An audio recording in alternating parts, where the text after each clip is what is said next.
Halo semuanya, teman-teman. Hai Koyo.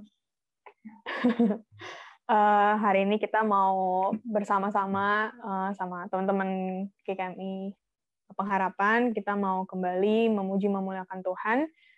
Sebelum kita memulai kebaktian, kita akan menyanyikan satu lagu, yaitu What a Beautiful Name.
Teman-teman, mari kita satu dalam doa. Tuhan Yesus, terima kasih Tuhan, hari ini Engkau telah mengumpulkan kami di tempat ini, masing-masing dari kami, untuk kembali sama-sama bersekutu di KYTB ini Tuhan. Kiranya Engkau memimpin setiap kami, kiranya kami hari ini bisa sungguh-sungguh melalui hati, pikiran, mata, bahkan telinga kami Bapa. Berkati untuk Kaniko yang akan menyampaikan firman-Mu pada hari ini. Kau berkati juga setiap pelayan-Mu di KYTB hari ini, Tuhan, agar kebaktian kami bisa berjalan dengan lancar dari awal, pertengahan, hingga akhirnya.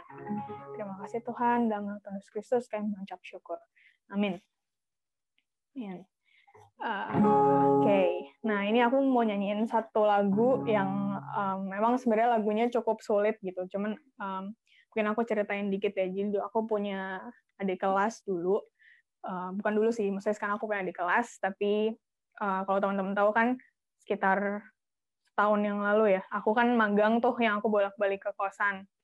Nah, itu tuh kan udah pas kita lagi SFH semua ya, jadi lagi COVID juga.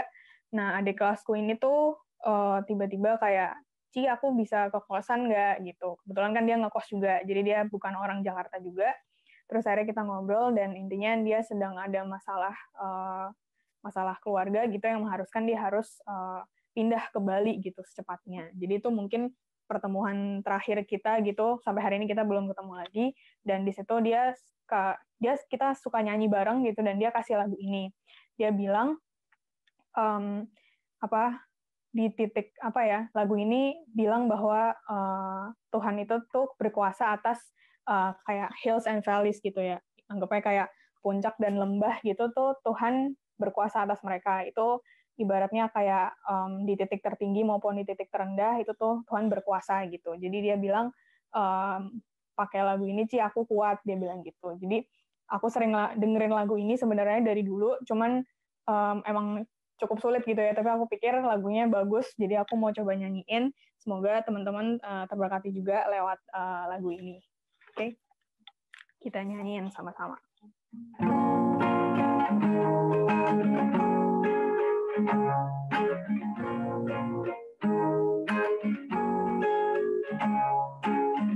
I walk along the shadows throughout the whistle. I've felt the pain of heart, and I've seen the brighter days. And I've heard prayers to heaven from my lowest place. And I have held blessings, God, you can take me away. No matter what I have, your grace is enough. No matter where I am, I'll stand in your love. And the mountains are above my life, to the one who set me there. In the valley, I will lift my eyes to the one who sees me there. When I'm standing on the mountain, I didn't get there on my own. When I'm walking through the valley, I know I am not alone. The hills and valleys, hills and valleys, the hills and valleys, and I am not alone.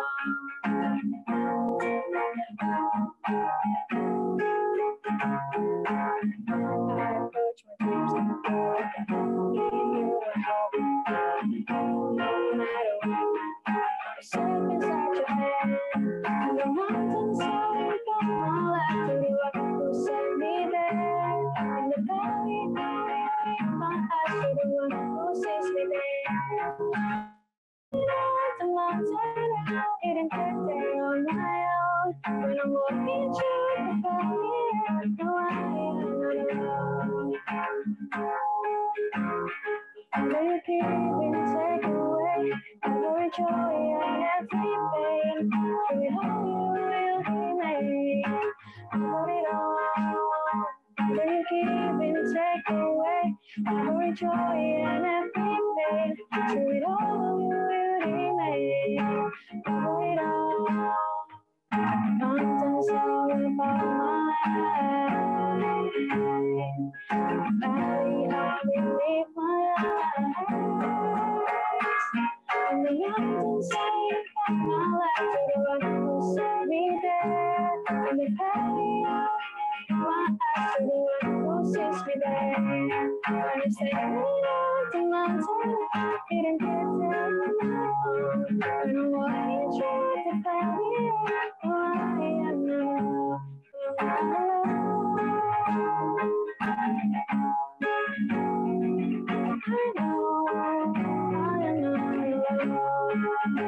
You're part of the hills and valleys, hills and valleys, of the hills and valleys, and I am not alone. God of the hills, God of the valleys, God of the hills and valleys, and I am not alone. Intinya dari lagu ini kita mau belajar tadi liriknya dia bilang di gunung gitu ya, jadi di titik tertinggi dalam hidup kita tetap menundukkan diri atau istilahnya kayak memberikan diri kepada orang atau Tuhan yang udah meletakkan kita di titik itu gitu. Dan di lembah atau maksudnya adalah di titik rendah dalam hidup kita juga akan tetap harus memandang ke orang yang tetap memelihara kita dari atas sana gitu. Nah sekarang ini nih kita mau sharing, mungkin ada yang mau menyampaikan sesuatu apa yang terjadi gitu kira-kira di minggu ini, mau bagi berkat sama kita di sini, boleh langsung unmute aja mungkin.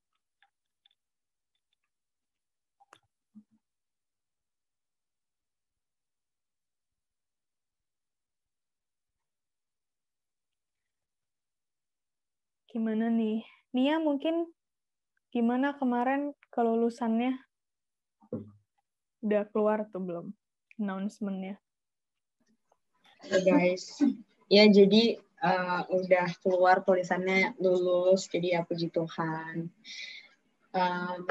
Ya udah sih gitu doang sebenarnya. Kemarin tuh ternyata cuma pengumuman kelulusannya doang sih, maksudnya kayak belum hasil ulangan yang ujian sekolah kemarin tuh belum keluar, baru kayak cuma pengumuman yang lulus gitu.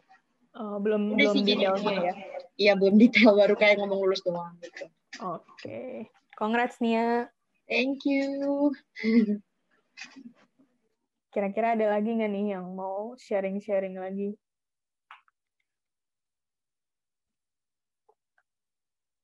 Kalau misalnya sharingnya mungkin nanti ya, habis firman gitu, kita mau lanjut.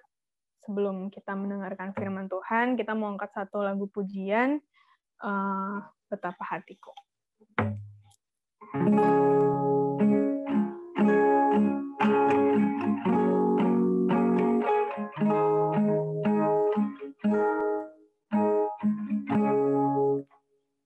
Betapa hatiku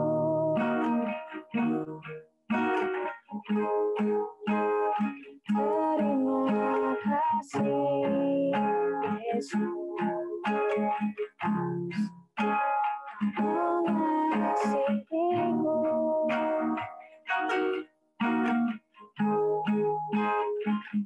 memilikiku.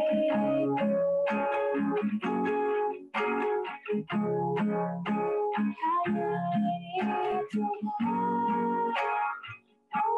sembahanku, sepanjang hidupku, jiwanya ragaku, sebab tak dimiliki harta kekayaan yang cukup berarti cukup bersamakan. Hanya ini Tuhan, terima Tuhan, persembahanmu, pakailah hidupku sebagai seumur hidup. Kita ulangi refren terakhir ya. Ini Tuhan, permohonanku, terimalah Tuhan persembahanmu, pakailah hidupku sebagai Allahmu seumur hidup.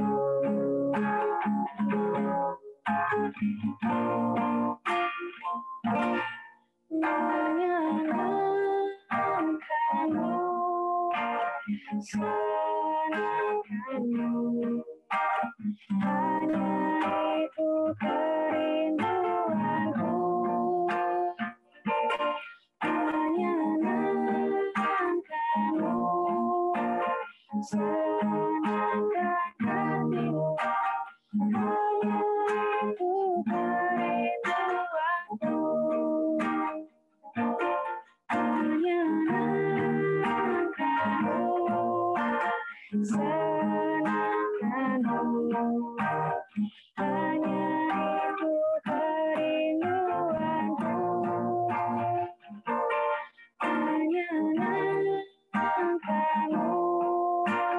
senangkan hatimu, hanya itu kerinduanku.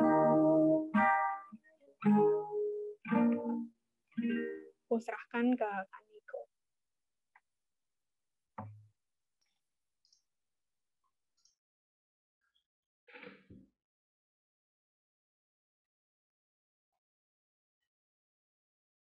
Oke, thank you Ibel. Mari sebelum kita merenungkan firman Tuhan, kita sama-sama siapkan hati kita berdoa. Mari kita berdoa, teman-teman. Bapak, terima kasih untuk malam hari ini ketika Engkau masih memberikan kami sekali lagi untuk beribadah bersama. Kami boleh memuji Tuhan, kami juga boleh merenungkan firman Tuhan. Tolonglah kami Tuhan untuk kami boleh fokus mendengarkan firman-Mu. Dan tolonglah kami agar kami boleh mengerti dan memahami, bahkan boleh melakukan firman ini dalam kehidupan setiap kami. Secara khusus tolonglah hamba-Mu yang akan menyampaikan firman-Mu ini, agar hamba-Mu boleh Tuhan pakai untuk memberitakan kebenaran firman Tuhan saja. Melalui segala keterbatasan, kelemahan yang hamba-Mu miliki, kiranya Tuhan boleh memakai semuanya itu untuk menjadi perpanjangan tangan Tuhan dalam menyampaikan firman Tuhan. Terima kasih Bapa, hanya di dalam nama Tuhan Yesus, kami mau menyerahkan pemberitaan firman Tuhan malam hari ini. Amin. Oke, shalom teman-teman. Ya, hari ini kita akan sama-sama merenungkan satu tema tentang melayani. Nah, kalau ngomong tentang pelayanan, tentang melayani Tuhan, nah, kalau misalnya teman-teman ditanya dan kalian disuruh merumuskan dalam satu kata aja, pelayanan itu apa sih? Nah, kira-kira menurut teman-teman apa sih itu pelayanan? Boleh pikirin dulu 2-3 menit lah ya. Pelayanan kalau dalam satu kata, kalian memilih kata apa untuk mendeskripsikan tentang pelayanan ini? Kalau mau langsung jawab boleh di-unmute, atau kalau mau lewat chat juga boleh, teman-teman. Dipersilakan.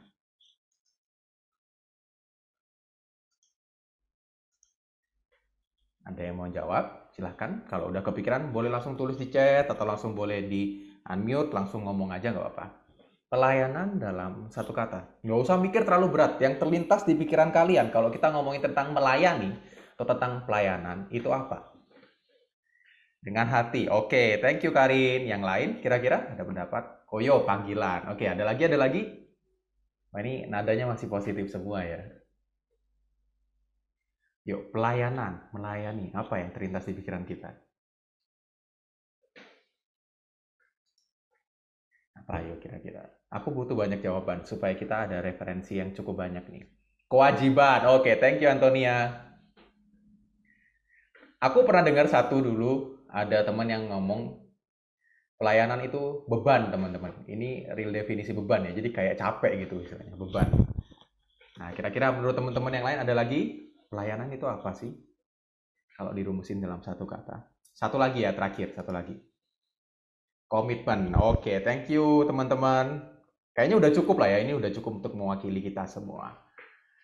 Nah, kalau ngomong-ngomong tentang pelayanan, pasti yang ada di pikiran kita itu positif gitu ya. Pelayanan kita melayani Tuhan, itu kita memberikan diri kita untuk Tuhan, kita memberikan talenta apa yang kita miliki untuk Tuhan. Nah, seringkali yang ada di pikiran kita seperti itu. Nah, tapi tanpa sadar juga, di zaman sekarang ini ya, apalagi ketika pandemi semuanya online. Nah, tanpa sadar beberapa dari kita, apalagi buat teman-teman yang hampir tiap minggu melayani Tuhan, entah mungkin melayani di tim media, atau melayani di Komsel, di KTB, ketika kita terlalu sering melayani, atau ketika kita sering melakukan pelayanan, terkadang pelayanan ini jadi konotasinya jadi satu hal yang negatif. Ya kayak yang aku kasih tahu tadi, ada yang merasa ini jadi satu beban, ada yang jadi suatu rutinitas, kewajiban, dan pada akhirnya melakukannya dengan ya ogah-ogahan atau capek begitu ya. Nah, kira-kira kenapa kok sekarang bisa ada pemikiran seperti itu? Kenapa kok ada orang-orang yang mikir kok pelayanan ini melelahkan, pelayanan ini membosankan, capek. Nah, bersyukur tadi kalau dari jawaban teman-teman, sebagian besar dari kita menganggap pelayanan ini satu hal yang baik Mas ya, satu hal yang positif. Gak ada yang ngomong beban atau capek, atau rutinitas, gak ada yang ngomong kayak gitu tadi kan ya. Nah, tapi aku pernah mendengar ada beberapa orang yang bahkan di dalam sekolah teologi sendiri ya, di dalam kampus sekolah teologi yang notabene adalah calon-calon hamba Tuhan, yang merasakan karena terlalu sering melakukan pelayanan, karena terlalu sering melayani, Mereka merasakan bahwa pelayanan ini bukan satu lagi hal yang positif yang mereka bisa nikmati, tapi mereka merasa pelayanan menjadi suatu beban, suatu hal yang melelahkan. Nah, kenapa kok bisa sampai jadi seperti ini? Nah, teman-teman, kita itu sekarang hidup di dunia yang sangat-sangat self-centered, egois gitu ya. Nah, kalau mau dirumusin dalam satu kalimat, di dunia sekarang, apalagi anak-anak muda, seringkali berpikirnya seperti ini. Kalau kita berbicara tentang kehidupan, ataupun kalau kita berbicara tentang kehidupan sebagai orang Kristen, termasuk juga pelayanan di dalamnya, kita ngomong tentang it's all about me. Semuanya itu tentang saya. Kenapa kok bisa seperti ini? Karena kita itu hidup di dunia yang sangat berpusat kepada diri kita sendiri. Antroposentris, dunia yang egois, dan bahkan kalau kita perhatikan, karena sekarang medsos makin banyak dipergunakan gitu ya, kita tuh hidup di dalam dunia yang self-promoting tuh jadi satu hal yang biasa. Makanya nggak heran kalau tanya ke anak-anak SD zaman sekarang, cita-cita mereka tuh bukan kayak kita dulu, bukan jadi polisi, bukan jadi dokter, bukan jadi guru. Cita-citanya jadi apa? Selebritis, jadi YouTuber, jadi influencer, jadi selebgram, jadi apalagi banyak-banyak hal lainnya yang sebetulnya core atau inti dari semua pekerjaan itu adalah tentang diri mereka. Supaya mereka terkenal, supaya mereka dikenal, dan kembali lagi, semuanya it's all about me. Balik lagi tentang diri saya. Nggak tahu mau ngomong apa, yang penting urusannya saya, dan saya lagi. Nah, itulah sebabnya kita sekarang tuh hidup di dunia yang selfish, yang sangat-sangat egois, teman-teman. Nah, padahal kalau kita perhatikan di dalam firman Tuhan menyuruh kita untuk hidup itu sangat berkebalikan dengan apa yang dunia ini katakan. Perintah yang Tuhan katakan dalam firman Tuhan itu benar-benar 180 derajat berbeda. Kita akan sama-sama baca dari Lukas pasal 9 ayat 23. Lukas pasal 9 ayat 23. Aku akan bacakan untuk kita semua ya. Ini adalah perintah Tuhan Yesus kepada kita semua.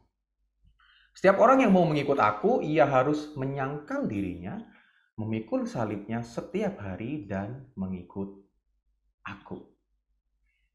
Nah, ketika dunia ini mengajarkan kepada kita, nggak apa-apa kalau misalnya kamu mau membuat dirimu terkenal, it's okay. Terkenal tuh hal yang baik. Kamu mau sombong, itu wajar. Itu malah bagus. Kalau kamu mau sombong, kamu mau flexing, itu hal yang baik. Nah, menurut dunia zaman sekarang, itu hal yang baik. Tapi Tuhan Yesus mengajarkan bahwa ketika kita mau ikut Tuhan, ketika kita mau jadi anak Tuhan, Dia mengatakan bahwa kita harus menyangkal diri kita, memikul salib dan mengikut aku. Itu artinya ketika dunia ini mengajarkan kita untuk jadi orang yang egois, orang yang selfish, Tuhan mengajarkan kita kebalikannya. Kita harus jadi orang yang gak mementingkan diri kita sendiri atau selfless.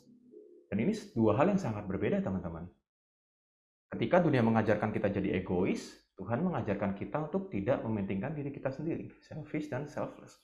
Nah, kenapa kok kita kadang tuh jadi susah untuk pelayanan? Kenapa kita kok kadang bisa jadi bosan ketika kita bisa jadi capek dan malas untuk pelayanan? Karena seringkali kita juga punya cara pikir yang salah terhadap pelayanan itu sendiri. Dan mungkin tanpa sadar kita udah dipengaruhi dengan dunia ini. Dunia yang egois, dunia yang seringkali mementingkan diri kita sendiri, yang it's all about me tadi. Nah, kenapa kita susah untuk ikut Yesus, kita susah untuk pikul salib, kita susah untuk enjoy dalam melayani Tuhan? Karena mungkin selama ini kita jauh lebih mudah ikut dunia dan mengikuti ego kita. Karena seringkali manusia itu kalau dibuka hatinya gitu ya, kita tuh pengen jadi GOAT gitu kalau di basket istilahnya, greatest of all times gitu ya. Kita tuh pengen jadi terkenal, kita tuh pengen dikenal, pengen banyak orang tahu kita, pengen supaya diri kita yang dipandang. Kita pengen jadi pusat dari dunia ini kalau bisa. Manusia seringkali lupa dirinya, termasuk kita orang-orang Kristen. Kita seringkali lupa diri kita. Tanpa sadar, zaman sekarang tuh banyak orang, banyak manusia yang merasa bahwa dialah Tuhan atas hidupnya. Bahwa dialah yang berkuasa atas hidupnya. Banyak dari manusia dan termasuk kita mungkin yang ada di tempat ini yang lupa akan siapa diri kita sebenarnya. Nah, pertanyaannya, siapa sih kita? Nah, satu pertanyaan ini akan membantu kita dan mengubah cara pikir kita terhadap pelayanan juga, teman-teman. Kenapa? Karena bagaimana cara kita memandang diri kita akan pengaruh juga terhadap bagaimana kita melayani Tuhan. Nah, siapa kita?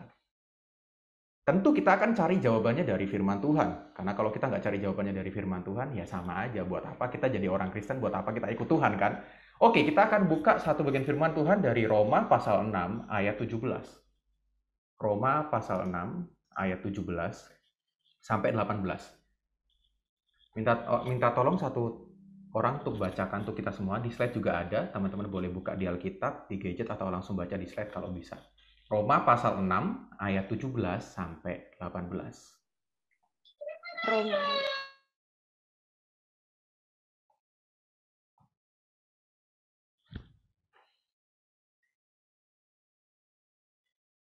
Ada yang boleh bacakan untuk kita? Roma pasal 6 ayat 17-18. Roma 6 ayat 17. Tapi syukurlah kepada Allah, dahulu memang kamu hamba dosa, tetapi sekarang kamu dengan segenap hati telah mentaati pengajaran yang telah diteruskan kepadamu. Ayat 18 kalian kan? Alkitab dulu berarti tunggu. Ya oke, udah muncul. Roma 6 ayat 18-nya, kamu telah dimerdekakan dari dosa dan menjadi hamba kebenaran. Oke, thank you Senja. Nah, siapa diri kita? Nah, tentu kita sebagai orang Kristen, atau mungkin kita yang dari kecil udah jadi orang Kristen gitu ya. Dari kecil udah ikut sekolah minggu, ikut youth gitu. Nah, kita pasti sudah tahu siapa diri kita. Kita tahu bahwa kita adalah ciptaan Tuhan yang berharga. Terus kita juga tahu bahwa kita adalah anak-anak Tuhan. Tapi satu hal ini yang seringkali orang-orang Kristen sering lupa dan seringkali salah paham. Kita dikatakan dalam Roma pasal 6 tadi, Rasul Paulus mengatakan bahwa tetapi syukurlah kepada Allah, dahulu memang kamu hamba dosa. Ketika Adam dan Hawa jatuh dalam dosa, semua manusia tanpa terkecuali satu pun sudah menjadi hamba dosa. Kita takluk sama dosa. Dan aku yakin teman-teman juga sangat sering mendengarkan hal ini dalam firman Tuhan, dalam khotbah-khotbah yang ada. Tapi Paulus mengatakan, tapi bersyukur. Kenapa? Karena memang dulu kita adalah hamba dosa. Tetapi ketika Tuhan Yesus menebus kita, ketika Tuhan menyelamatkan kita, kamu telah dimerdekakan dari dosa dan menjadi hamba kebenaran. Nah teman-teman, kalau dalam bahasa aslinya hamba itu, dalam bahasa Yunani itu artinya doulos gitu ya. Nah, ini ada satu latar belakangnya sendiri. Kenapa kok pakai kata doulos? Nah, zaman dulu kalau misalnya kita berhutang, utang sama orang, tapi kita nggak bisa bayar utang itu. Nah, kalau sekarang masuk penjara gitu ya. Tapi kalau zaman dulu aturannya, kalau kita utang dan nggak bisa bayar utang itu, kita harus jadi hamba dari orang yang kita berhutang itu. Nah, kalau misalnya hutang kita banyak, bisa jadi kita tuh jadi hambanya bisa sampai belasan atau mungkin puluhan tahun lamanya. Nah, tapi ternyata zaman dulu, di zamannya Tuhan Yesus gitu ya, bersyukur udah ada HAM, teman-teman. Bukan hak asasi manusia, tapi hukum dan aturan Musa gitu, atau yang kita kenal dengan hukum Taurat gitu ya. Nah, zaman dulu tuh ada aturannya. Kalau misalnya jadi budak, maksimal tuh 7-9 tahun aja. Kalau misalnya lebih dari itu, budak ini harus dibebasin. Dan nantinya akan jadi orang bebas namanya. Meskipun mungkin kita utangnya itu sampai belasan atau puluhan tahun, karena ada aturan itu, berarti ketika kita udah jadi budak, jadi hamba dari seseorang selama 7 atau 9 tahun, mau nggak mau Tuhan kita harus membebaskan kita. Nah, setelah bebas ada pilihan. Nah, kita budak yang udah bebas, yang jadi orang bebas ini ada dua pilihan. Satu, yang pertama kita ya udah jadi orang bebas seperti biasa, kita nggak perlu jadi budak lagi.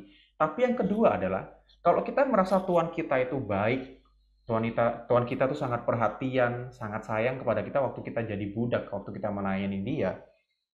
Ada orang-orang yang memilih untuk jadi doulos. Doulos itu adalah budak yang sudah bebas, tetapi secara sukarela dengan keinginannya sendiri tetap memilih untuk jadi budak, jadi hamba dari tuannya.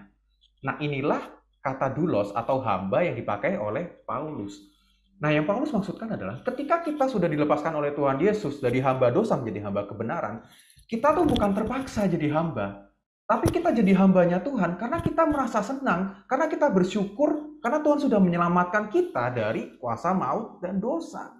Nah, itulah sebabnya di dalam Galatia pasal 5 ayat 13. Firman Tuhan mengatakan, saudara-saudara, memang kamu telah dipanggil untuk merdeka. Tetapi janganlah kamu mempergunakan kemerdekaan itu sebagai kesempatan untuk kehidupan dalam dosa. Melainkan layanilah seorang akan yang lain oleh kasih. Nah, kita lihat di slide. Satu kalimat yang diwarnai kuning, layanilah seorang akan yang lain oleh kasih. Nah, Tuhan mengatakan kepada kita, ketika kita sudah diubahkan jadi dari hamba dosa, jadi hamba kebenaran, kita tuh bukan artinya jadi hidup seenaknya, jadi egois, jadi hidup semau kita sendiri. Enggak. Ketika Tuhan sudah membebaskan kita, Paulus mengatakan bahwa kita harus mempergunakan kemerdekaan itu untuk melayani seorang akan yang lain oleh kasih. Nah, itulah sebabnya ketika kita melayani, entah itu kita melayani Tuhan secara langsung ataupun melayani orang lain, nah kita harusnya melakukannya dengan hati yang sukacita, dengan kerelaan hati kita, dan dengan tidak terpaksa. Ini adalah hal yang harus kita pahami ketika kita ngomong, ketika kita berbicara tentang pelayanan atau melayani Tuhan. Dan pelayanan itu bukan sekedar cuma satu hal yang kita lakukan, teman-teman. Seorang pengkhotbah, pendeta bernama Craig Groeschel gitu kalau nggak salah namanya ya. Nah, dia mengatakan gini, serving is not just something what we do, it's an action that reflect who we are. Atau bahasa Indonesia berdasarkan kamus Nicholas gitu ya. Aku terjemahkan secara bebas. Nah, pelayanan atau melayani itu bukan sekedar sesuatu yang kita lakukan, melainkan sebuah aksi, sebuah tindakan yang merefleksikan, yang menggambarkan tentang siapa diri kita sebenarnya.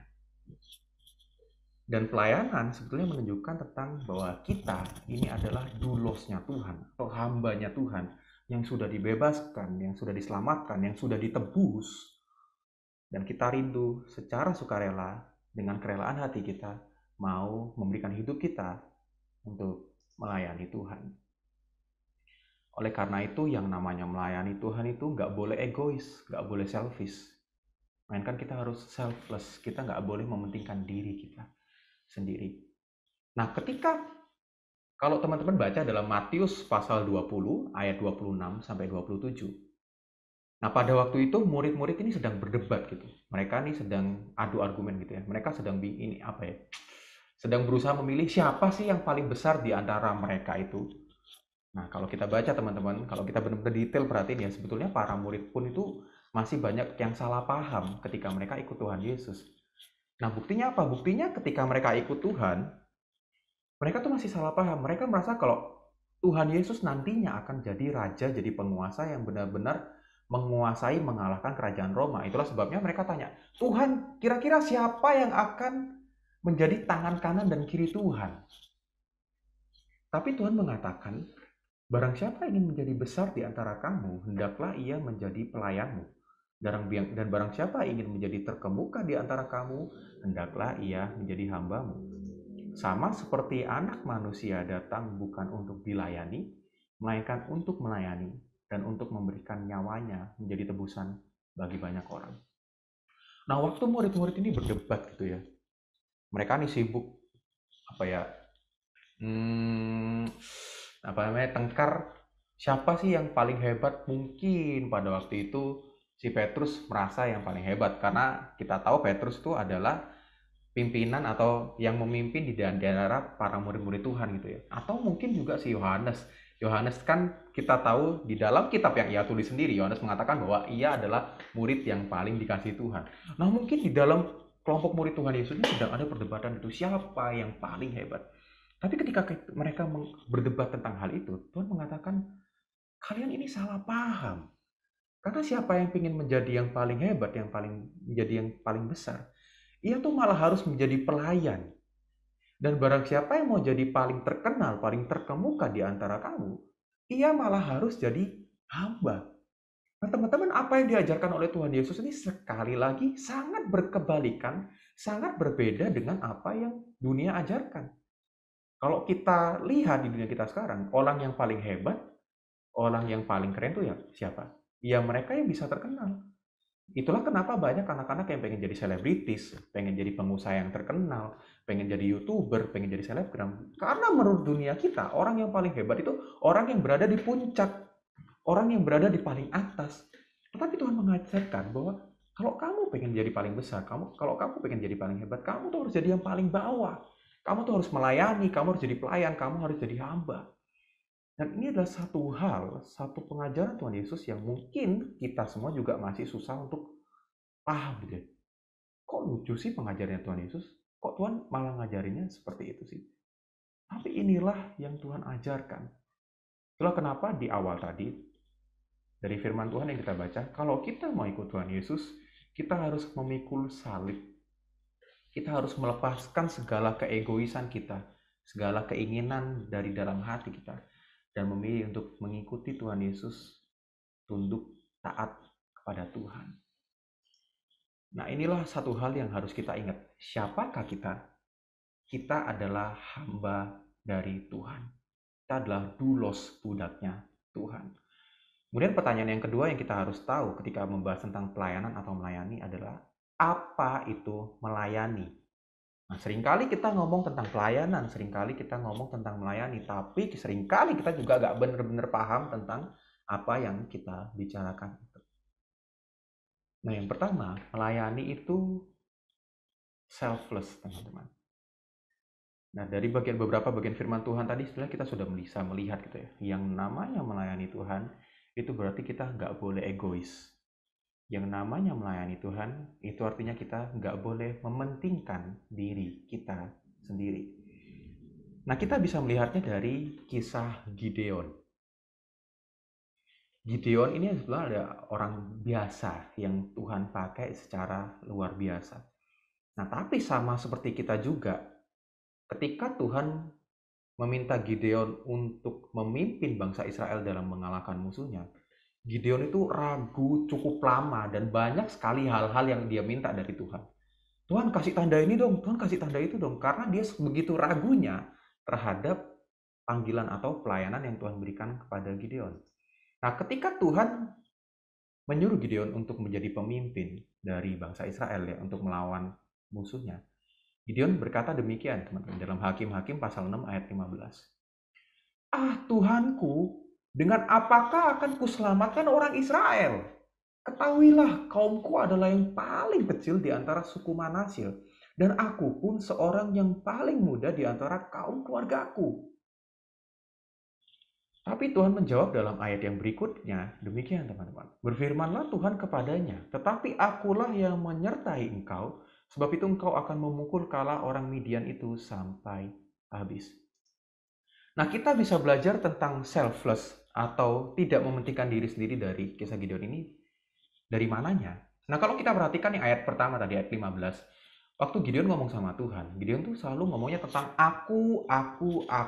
Bagaimana akan kuselamatkan?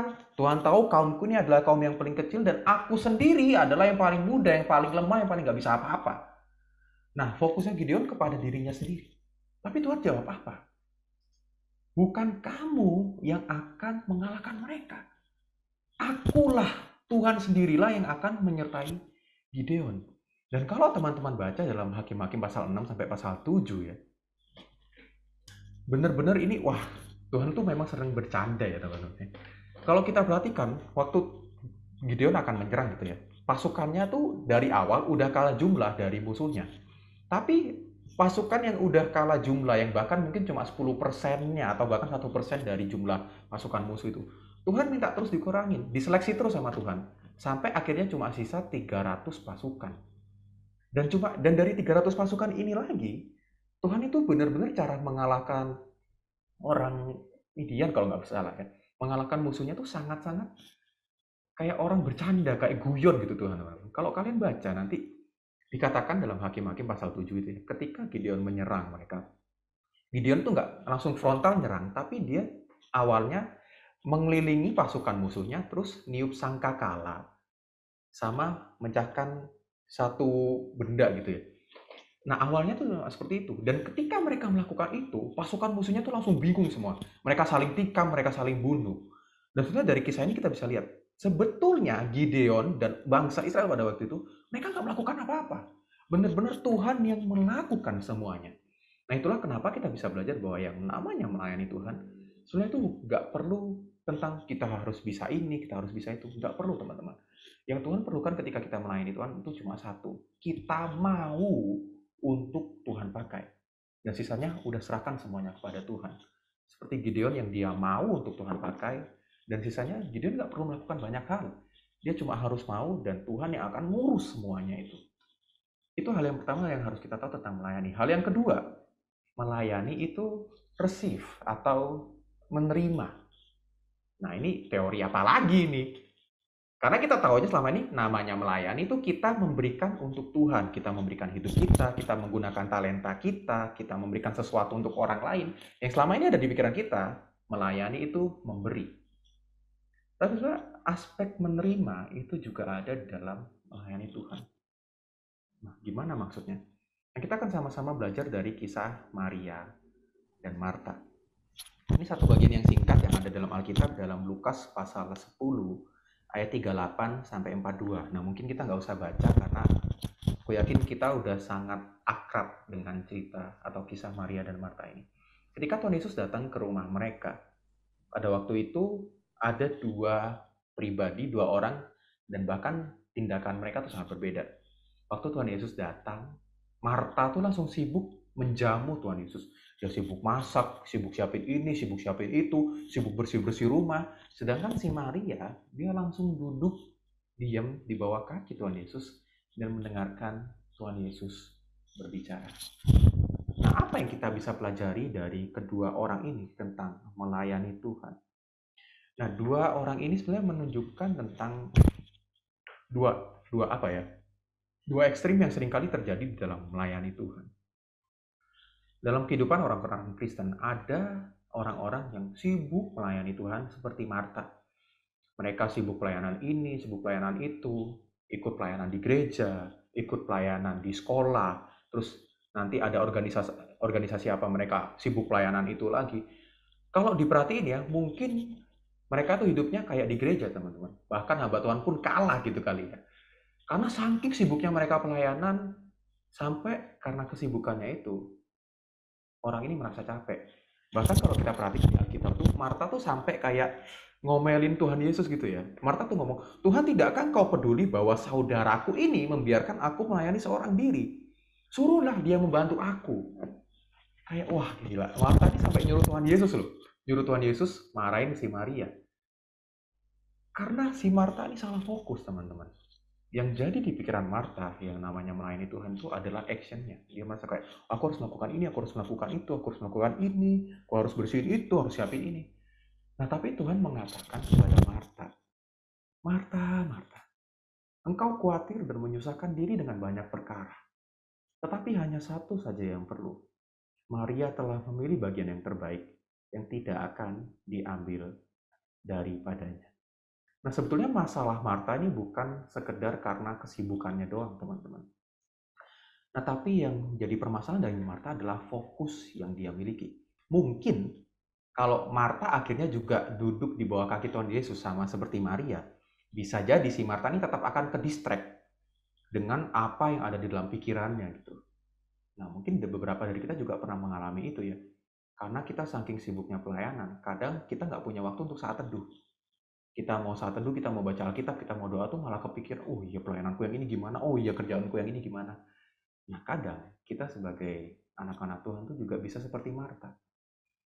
Nah tapi bukan artinya kita juga harus jadi ekstrim seperti Maria yang, oh iya ya udah nggak usah pelayanan, yang penting kamu doa tiap hari saat teduh, setiap hari baca Alkitab, setiap hari doa sama Tuhan, tapi nggak usah pelayanan. Bukan artinya seperti itu. Yang ingin Tuhan ajarkan melalui kisah ini adalah sebenarnya kita harus balance gitu ya. Nah Maria mungkin kalau misalnya ini posisinya dibalik ya, si Marta yang duduk di bawah kaki Yesus, si Maria yang sibuk gitu ya, tetapi dengan sikap karakter mereka sendiri. Bisa jadi meskipun Maria sibuk, Maria banyak kerjaan, tapi Maria tetap fokusnya kepada Tuhan.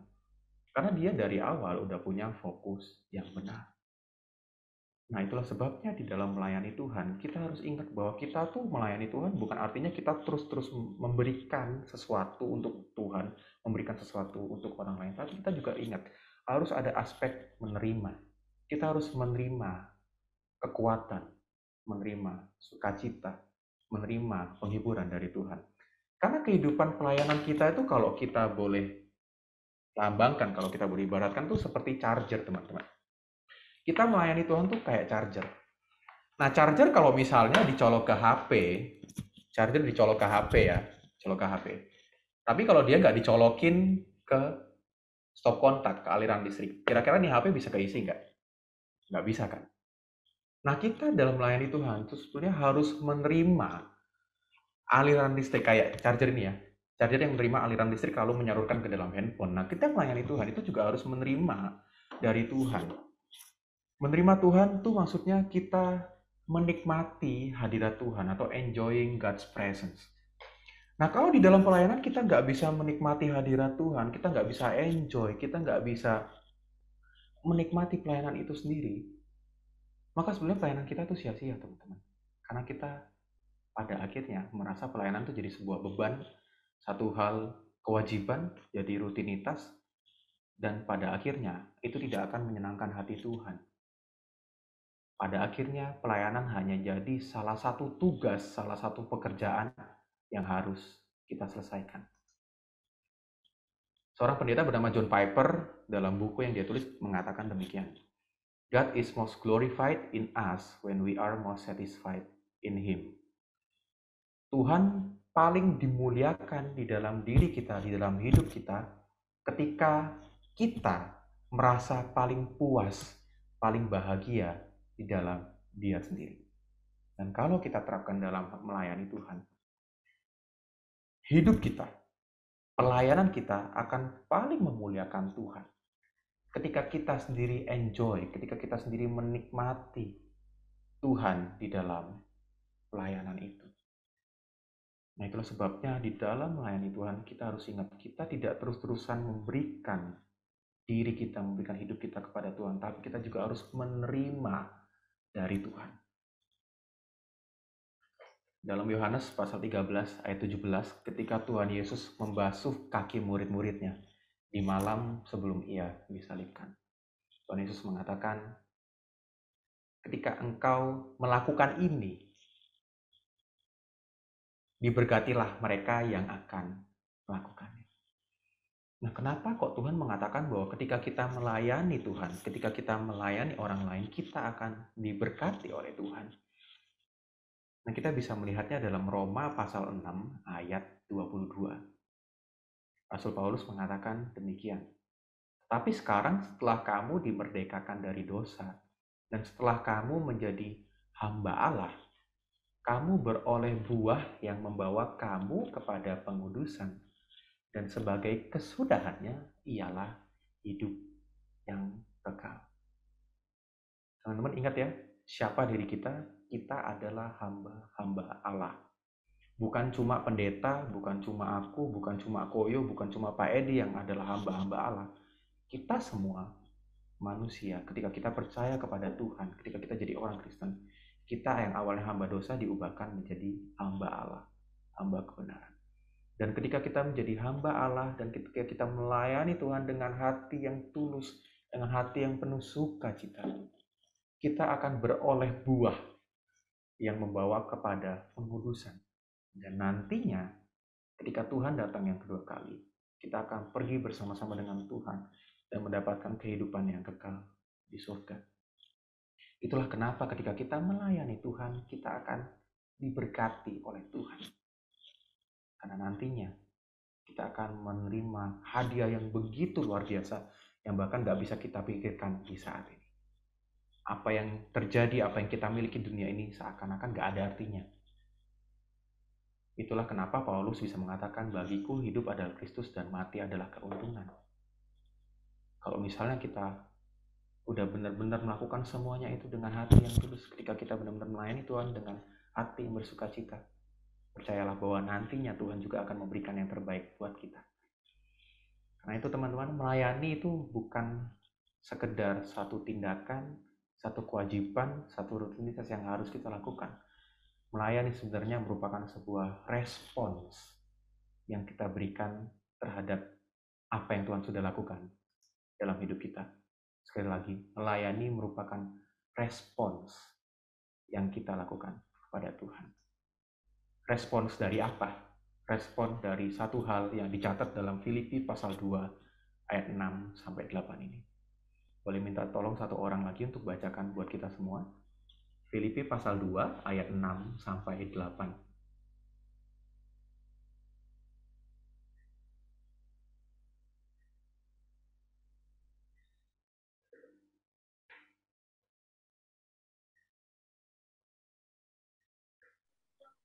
Filipi 2 ayat 6 sampai dengan 8. Kristus Yesus yang walaupun dalam rupa Allah tidak menganggap kesetaraan dengan Allah itu sebagai milik yang harus dipertahankan, melainkan telah mengosongkan dirinya sendiri dan mengambil rupa seorang hamba dan menjadi sama dengan manusia. Dan dalam keadaan sebagai manusia, ia telah merendahkan dirinya dan taat sampai mati, bahkan sampai mati di kayu salib. Oke, thank you Karin. Nah teman-teman, melayani Tuhan adalah respon kita terhadap apa yang sudah Tuhan Yesus lakukan untuk diri kita. Yesus yang adalah Allah itu sendiri, yang walaupun dalam rupa Allah dengan segala hal yang ia miliki, tapi Tuhan Yesus nggak menganggap kesetaraan itu sebagai hal yang harus dipertahankan. Tapi Tuhan mau mengosongkan dirinya turun ke dalam dunia ini, jadi sama dengan kita, ciptaan yang seringkali mengecewakan dan mendukakan hati Tuhan. Dan bahkan dalam keadaannya sebagai manusia sama seperti kita, ia rela merendahkan dirinya, taat sampai mati, bahkan mati di kayu salib. Teman-teman, Tuhan sudah melakukan hal yang sangat luar biasa, satu hal yang gak bisa dipikirkan oleh kita. Ia rela mengorbankan dirinya untuk kita semua. Masihkah kita masih mau ogah-ogahan untuk melayani Tuhan? Apakah kita masih sanggup untuk berpikir untuk melayani dengan hati yang penuh beban, melayani dengan tidak sukacita? Nah teman-teman, kalau sampai saat ini ada dari kita yang merasa bahwa pelayanan itu jadi satu hal yang melelahkan, yang berat, jadi satu kewajiban, jadi satu hal yang tidak menyenangkan hati kita. Marilah kita ingat dan kita lihat kepada apa yang telah Tuhan Yesus lakukan buat kita semua. Nah kalau kita merasa, oh aku nggak bisa apa-apa Tuhan, aku nggak bisa main musik, aku nggak bisa jadi WL, aku nggak bisa apalagi, aku nggak bisa nulis, aku nggak bisa nyanyi, aku nggak bisa ini, aku nggak bisa itu. Teman-teman ingatlah, karena dari awal Tuhan meminta kita untuk melayani itu bukan karena siapa diri kita. Dari awal kalau kita berbicara tentang melayani Tuhan, kalau kita berbicara tentang pelayanan, melayani itu nggak berbicara tentang siapa diri kita, melainkan tentang siapa Tuhan kita. Kalau kita ingat tadi kisah Gideon nggak bisa apa-apa, dia nggak bisa ini, dia nggak bisa itu. Terus siapa lagi tokoh di Alkitab yang berkekurangan? Kalau kita lihat Musa nggak pandai berbicara, tapi Tuhan bisa pakai dia. Dan banyak tokoh-tokoh di Alkitab lainnya, kalau kita lihat, mereka tuh orang-orang yang nggak berkompeten, teman-teman. Mereka adalah orang-orang yang mungkin di dalam lingkungan mereka tuh dipandang sebelah mata, atau bahkan mereka nggak dipandang. Tapi Tuhan mau pakai orang-orang yang tidak dianggap, orang-orang yang bahkan ditertawakan oleh dunia ini, menjadi pelayan Tuhan. Sehingga nama Tuhan boleh semakin dipermuliakan. Karena sekali lagi, layani Tuhan, pelayanan itu gak berbicara tentang siapa diri kita, tapi berbicara tentang siapa Tuhan kita. Yang Tuhan minta dari kita cuma satu, kita mau melayani Tuhan dengan tulus. Sisanya udah serahkan semuanya sama Tuhan. Yang penting kita mau, dan Tuhan bisa pakai hidup kita, pakai diri kita untuk boleh mempermuliakan namanya. Kalau kita merasa kita ini nggak punya kualifikasi yang baik, kalau kita ini nggak kompeten, nggak apa-apa. Karena Tuhan yang akan memberikan, memampukan semuanya itu. God qualifies the unqualified. aku dan teman-teman semuanya, kita semua adalah orang-orang yang memang tidak berkompeten. Kita kalau mau dilihat, nggak ada satupun orang yang dapat memenuhi kualifikasi yang Tuhan berikan kepada kita. Tapi toh Tuhan bisa memakai semuanya itu, dan bahkan Tuhan akan memakai hidup kita jadi lebih dan lebih lagi dapat mempermuliakan namanya. Yang Tuhan mau cuma satu, yaitu kita punya hati yang mau, punya hati yang tulus dan rela untuk Tuhan pakai hidup kita untuk mempermuliakan nama Tuhan. Entah itu mungkin cuma dengan mendengarkan teman kita yang sedang kesusahan. Entah itu mungkin kita melayani dengan cara memberikan makanan untuk pengemis, memberikan uang untuk orang yang membutuhkan, atau mungkin ada orang yang jatuh kita tolong. Itu semua adalah pelayanan yang indah di mata Tuhan. Kalau kita melakukannya dengan hati yang tulus, dengan hati yang sukacita, dengan hati yang rela. Nah, pertanyaan terakhir untuk kita semua. Apakah kita siap untuk melayani Tuhan?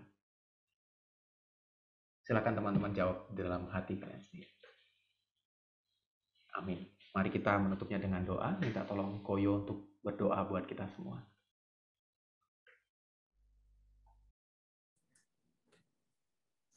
Teman-teman, mari kita satu dalam doa. Bapa di surga, pada malam hari ini kami sungguh bersyukur Tuhan untuk kembali disegarkan kebenaran firman-Mu.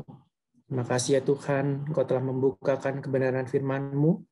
Tuhan, pakailah kami Tuhan menjadi alat kemuliaan nama-Mu. Dan terimalah kami Tuhan sebagai persembahan yang hidup, yang kudus, sehingga kami boleh menyebarkan, sehingga kami boleh melayani dan mewartakan kasih karunia Tuhan, di mana Engkau sudah membebaskan kami, di mana Engkau sudah menerima kami apa adanya. Pakai dan pakailah kami. Ketika kami dalam dosa, tetapi Engkau memberikan kami kasih karunia dan dilayakkan untuk melayani Engkau. Pada malam hari ini Tuhan, biarlah kami rindu untuk melayani Tuhan bukan sebagai beban, tapi kami boleh rindu untuk melayani Tuhan sebagai anak-anak-Mu yang mengasihi akan Engkau. Terima kasih Bapa di surga, kiranya Tuhan terus hidupkan komitmen kami untuk melayani Engkau di dalam kehidupan kami. Karena melayani Engkau adalah hal yang paling menyenangkan, hal yang paling sungguh istimewa di dalam kehidupan kami. Terima kasih Bapa di surga, kami menyerahkan teman-teman kami pada malam hari ini. Biarlah mereka boleh mengambil keputusan dalam kehidupan mereka untuk terus melayani Engkau dan Tuhan pakai mereka dimanapun Tuhan tempatkan. Kami bersyukur untuk Nikolas yang Tuhan pakai pada malam hari ini. Tuhan, kiranya Engkau sendiri yang menolong, memberikan hikmat terus-menerus dalam mengikut Engkau dan juga untuk melayani Engkau. Terima kasih Bapa di surga untuk malam hari ini. Demi Kristus Tuhan dan Juru Selamat kami yang hidup, yang sudah kami, yang memberikan hidupnya kepada kami. Kami berdoa dan mengucapkan syukur kami. Amin. Terima kasih Koyo. Serahkan kembali ke Ibel. Oke, thank you Kak Niko atas firman-Nya hari ini. Untuk meresponi firman Tuhan, sorry teman-teman, suaraku kedengeran kan? Oke, kita akan pujikan satu lagu lagi, kita akan nyanyikan Ku Persembahkan Hidup.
Teman-teman, mari kita berdoa untuk menutup ibadah kita.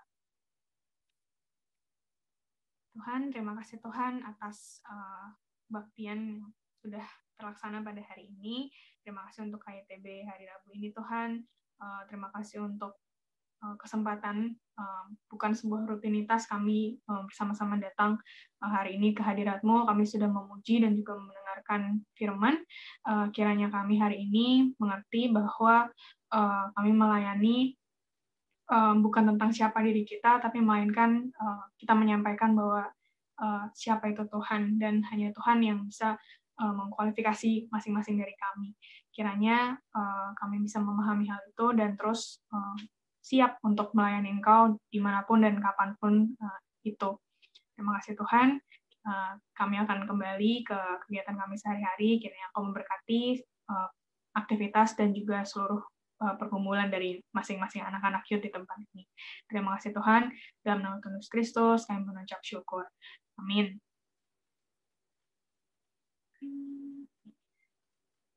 Terima kasih teman-teman.